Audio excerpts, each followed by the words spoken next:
last video we have learned how can we calculate the radius of any orbit of those species which contain one electron. Now we take how can we calculate the velocity of electron and energy of electron. Velocity of electron. So what is the formula to calculate the radius of any orbit? हमारे पास जो formula है बेटा radius calculate करने का वो आया था a square upon 4 pi square k z e square। यहाँ पर सभी कांस्टेंट की जब हमने वैल्यू पुट कर दी थी तो यही फॉर्मूला आ गया था 0.529 1 square upon z in angstrom. अब हमारे पास क्या फॉर्मूला आया था एंगुलर मोमेंटम निकालने का हमारे पास फॉर्मूला है mvr is equal to nh upon 2 pi। mvr is equal to nh upon 2 pi। If we put the value of the radius, this value of the radius in this equation, then we obtain velocity on v n square मैं radius की ये value जो होगी इस angular momentum वाले फॉर्मूले में put कर रही हूँ। ठीक है, तो हमारे पास क्या आ जाएगा ये n square 4 pi square k z e square is equal to nh upon 2 pi। एक nh से एक nh कट जाएगा, एक रह जाएगा हमारे पास, ये हो जाएगा 2 pi रह जाएगा हमारे पास। तो हमारे पास अब v इक्वल टू क्या हो जाएगा 2 pi k z e square, ये कैंसिल आउट हो जाएगा ना अपॉन nh। वेलोसिटी निकालने का हमारे पास फॉर्मूला हो गया velocity of any nth orbit. Velocity किसकी निकलेगी इलेक्ट्रॉन की, ऑर्बिट नहीं मूव कर रहा है बट किस ऑर्बिट में मूव कर रहा है ये तो उसके ऊपर डिपेंड करेगा ना। किसी भी फर्स्ट ऑर्बिट में है, सेकंड ऑर्बिट में है, थर्ड ऑर्बिट में है, तो इलेक्ट्रॉन किसी भी ऑर्बिट में है कि जब किसी भी अनथ ऑर्बिट में होगा तो इलेक्ट्रॉन की वेलोसिटी क्या होगी हम ये निकाल रहे हैं। तो ये क्या आ जाएगा हमारे पास 2 pi k z square upon nh into m, ये फॉर्मूला आ गया।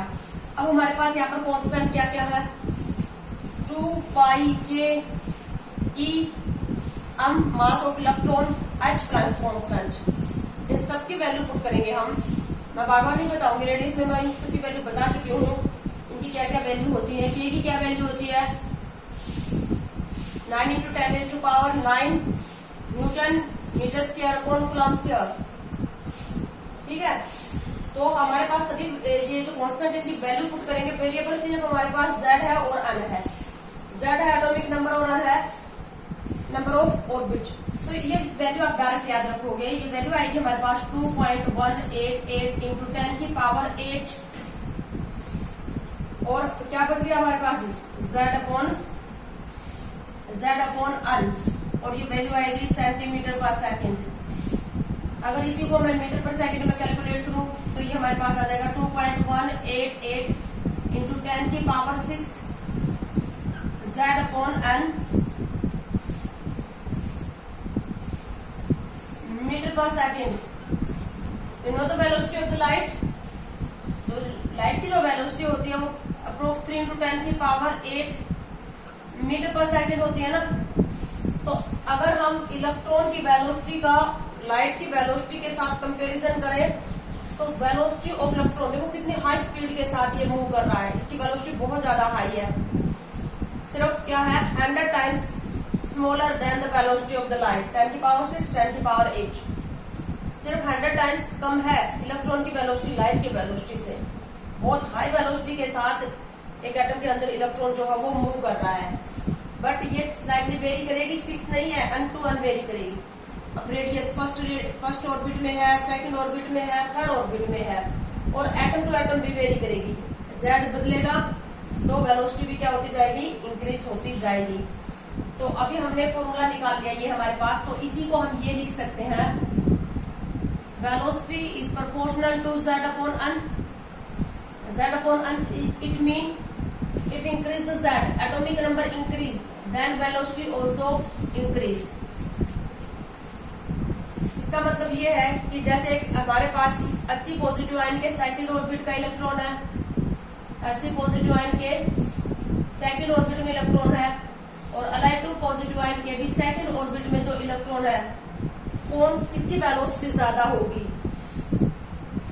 दोनों के सेकंड ऑर्बिट में जो इलेक्ट्रॉन मूव कर रहा है, हीलियम आयन और लिथियम आयन दोनों के सेकंड ऑर्बिट में इलेक्ट्रॉन मूव कर रहा है, तो किसकी वेलोसिटी ज्यादा होगी।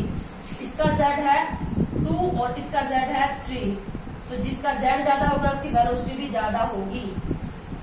तो लिथियम आयन के सेकंड ऑर्बिट में जो इलेक्ट्रॉन है उसकी वेलोसिटी ज्यादा होगी as compare to the electron of second orbit in helium ion. The same way अन, अब अन है हमारे पास, अन इंक्रीज होगा, अन इंक्रीज होगा तो वेलोसिटी क्या होगी, डिक्रीज। मतलब अगर हम एक ही एटम के दो अलग अलग ऑर्बिट वाले इलेक्ट्रॉन की वेलोसिटी का कंपैरिजन करें, जैसे कि हम कंपैरिजन करें हीलियम आयन के सेकंड ऑर्बिट और थर्ड ऑर्बिट में जो इलेक्ट्रॉन है उसकी वेलोसिटी का, सेकंड ऑर्बिट में इलेक्ट्रॉन है या थर्ड ऑर्बिट में इलेक्ट्रॉन है हीलियम आयन में, तो कब वेलोसिटी ज्यादा होगी। तो जैसे जैसे अन का वैल्यू बढ़ती जाएगी वेलोसिटी क्या होती जाएगी, कम होती जाएगी। सेकंड ऑर्बिट में जो इलेक्ट्रॉन है उसकी वेलोसिटी ज्यादा होगी, थर्ड ऑर्बिट में कम होती जाएगी, फोर्थ में और भी कम होती जाएगी। तो ये है हमारे पास वेलोसिटी और इस तरह से कंपैरिजन। अगर हमें दो, जैसे अभी हमने पीछे वाले वीडियो में किया था कि दो अलग अलग आयंस या एटम्स के अंदर अलग अलग ऑर्बिट में जो इलेक्ट्रॉन उनकी रेडियाई का रेशियो निकालना दे दिया जाए, ठीक वैसे ही दो अलग अलग ऑर्बिट के इलेक्ट्रॉन्स की वेलोसिटी का रेशियो निकालने के लिए दे दिया जाए तो हम ये फॉर्मूला लगा सकते हैं, V1 is proportional to Z1 on1 and V2 is proportional to Z2 on2। V1 upon V2 is equal to क्या हो जाएगा, Z1 upon Z2 into on2 upon on1। तो यहाँ से मैं एक क्वेश्चन आपको दे रही हूँ, calculate ratio of velocity of electron, calculate the ratio of velocity of electrons present in second orbit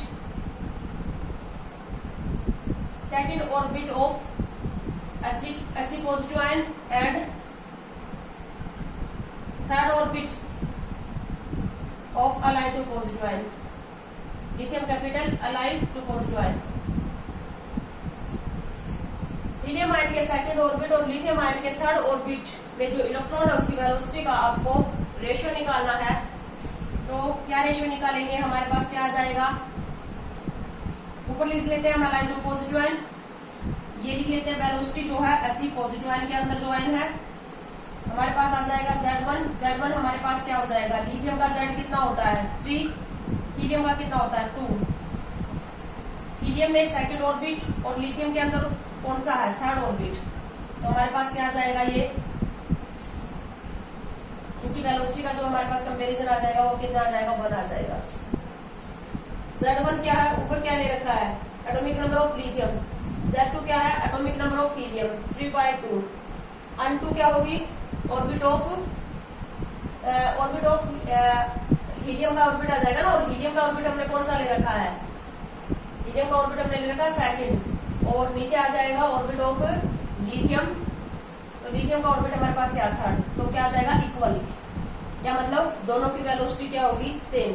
जिस वेलोसिटी के साथ सेकंड ऑर्बिट का हीलियम मूव करेगा, सेकंड ऑर्बिट में हीलियम के सेकंड ऑर्बिट में जिस वेलोसिटी के साथ इलेक्ट्रॉन मूव करेगा, लिथियम के थर्ड ऑर्बिट में उतनी ही वेलोसिटी के साथ मूव करेगा, ठीक है। तो इस तरह से अब हमारे पास वेलोसिटी निकालने का फॉर्मूला आ गया और रेडियस।